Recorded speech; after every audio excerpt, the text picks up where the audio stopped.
بسم الله السلام عليكم ورحمة الله وبركاته كم جرتن بليان كي نجا قبض جرتو الحمد لله بقى نجا جراتن بقى نجا جمك يسلفتن لهذا سنين جدا أراكنو دادا بكسو دافي دادا بيكينا إن شاء الله توبات اللي فكيسو داف دادا بكسير سني قودو في دادا كمار جتان كان أنسلت دي اسكيستي تك تك كانغورا جرا كسو جدا قمنه grade 8 ako noodha. Grade 8 kun bareedaadha.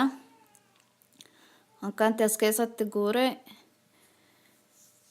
qimamii itti godheekka yoo rabbi jedhe inshaallah. Kun akkuma argitan as keessatti naqee fixe kun koosaratiidha. Koosaratiin maal jedhama biyya keenyatti? Sukaayii jedhama natti fakkaate sukaayii jedhama. Sukaayii itti godhee jira. Amma immoo kororimaa xiqqoo tokkotti godha. Kun akkuma argitan kororimaa fi sukaayii kana wajjin walitti sirriitti makee kunoo kana fakkaata inshaallah.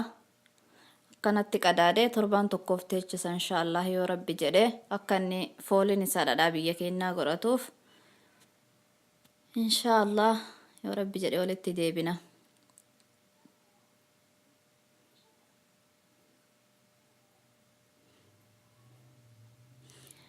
Alhamdulillah kunoo deebine silaa torban tokko viidiyoo irra sakandii matakka sakandiyyuun guuttu baksuu barbaada inshaallah. Wanti na barbaachisu amma qullubbii adii kunoo akkuma argitan abishii fi absuudaa gurraacha kororimaa fi irdii xiqqoo tokko koosaratii inshaallah yoo rabbi jedhe aga kana uwwisee ammaseeti walitti deebina.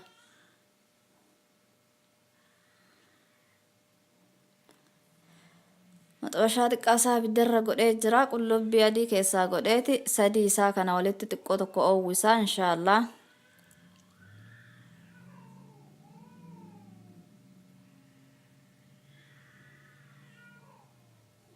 Kunoo kana fakkaata maashaallah. Amma koosarati ammasee yoo rabbi jedhe. Kunoo koosaratis xiqqoo tokko ammaseeti walitti deebina inshaallah.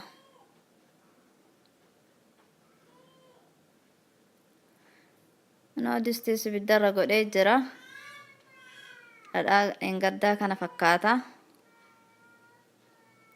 Yeroo xiqqeessuudhaaf jechattu mana keessa agarsiise kun qimamii reef ammasee sadeen isaatiiyyuu itti naqe inshaallah.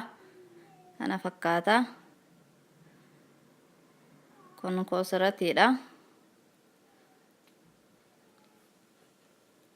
Koosaratiif kororimaas durallee ka wajjiin makee bakka tokkotti torban tokko wajjiin teechisee waan jiruuf hangi kuni magaa. Akkanatti wajjiin suuta ibiddarraa xiqqeesseeti.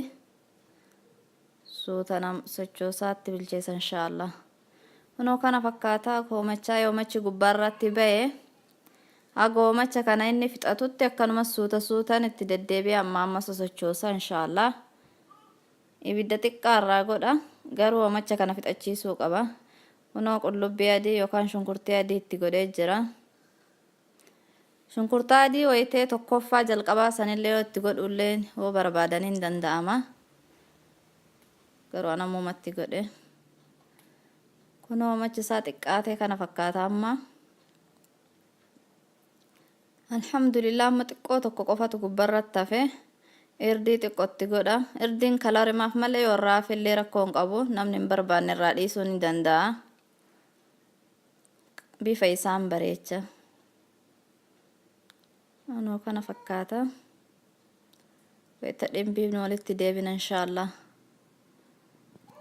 Hoomacha xiqqaa kana gubbarraa fixachiisee ka'e.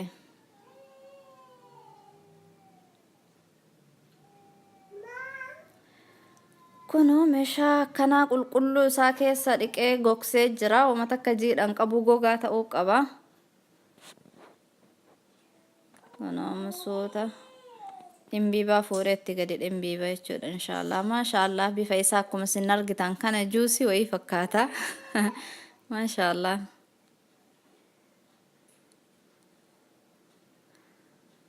Kunoo akkuma argitan kana fakkaata. Yoo akkuma jalqaba bitameen baqfame zayitii ta'a. Uumaa foolii dhadhaan qoratu yoo akkasitti immoo qimamii isa wajjin torban tokko taa'ee foolii dhadhaa biyya keenyaa xiqqoo tokko godhatuudhaaf deema. kabiyyaallee ta'uu baatu xiqqoo jala dhufa kunoo kana fakkaata maashaallah.